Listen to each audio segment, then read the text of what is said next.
Hello traders, very good morning. ನಾನಿವತ್ತು ಇಂಡಸ್ಇಂಡ್ ಬ್ಯಾಂಕ್ನ trade ತೊಗೊತಿದ್ದೀನಿ.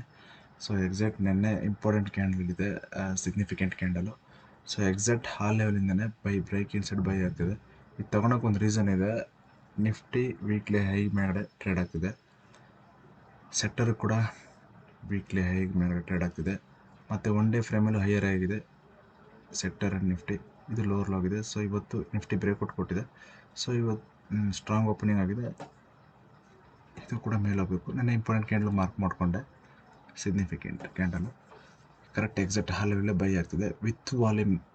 ಆ ಲೆವೆಲ್ಲೇ ವಿತ್ ವಾಲ್ಯೂಮ್ ಹೈಯೆಸ್ಟ್ ವಾಲ್ಯೂಮ್ ಬಂದಿದೆ ನೋಡಿ. ಕರೆಕ್ಟ್ ಅಲ್ಲೇ ಸಪೋರ್ಟ್ ತೊಗೊತಿದೆ. ಸೊ ಟಾರ್ಗೆಟು ನೋಡೋಣ ಬನ್ನಿ.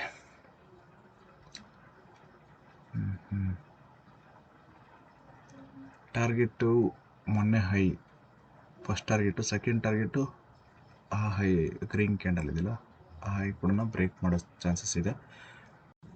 ಓಕೆ, ಆಮೇಲೆ ಸಿಗೋಣ. ಹಲೋ, ಇಂಡಸ್ಇಂಡ್ ಬ್ಯಾಂಕು ಟಾರ್ಗೆಟ್ ಅವಾಗಲೇ ಹೇಳಿದ್ದೆ. ಸೊ ಆ ಟಾರ್ಗೆಟ್ನ ಹಿಟ್ ಮಾಡಿದೆ, ರೀಚ್ ಆಗಿದೆ. ಎಕ್ಸಾಕ್ಟ್ ಹಾಲ್ ಟಾರ್ಗೆಟ್ನ ರೀಚ್ ಮಾಡಿ ಬ್ರೇಕ್ಔಟ್ ಮಾಡಿದೆ, ವಿತ್ ವಾಲ್ಯೂಮ್ ಬ್ರೇಕ್ ಮಾಡಿದೆ. ಹಾಗೆ ನೆನ್ನೆ ರಿಲಯನ್ಸ್ ಹೈಪೋಥಿಸಿಸ್ ಮಾಡಿದ್ದೆ ಮೇಲೆ ಹೋಗುತ್ತೆ ಅಂತ. ಏನಾಗಿದೆ ನೋಡೋಣ ಬನ್ನಿ.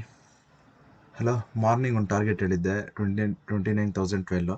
So exact high level touch ಆಗಿದೆ.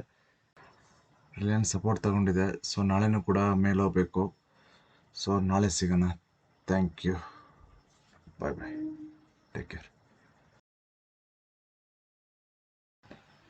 ರಿಲಯನ್ಸು ನಿನ್ನೆ ಹೇಳ್ದಂಗೆ ಇವತ್ತು ತುಂಬ ದೊಡ್ಡ ಮೂವ್ ಆಗಿಬಿಟ್ಟಿದೆ.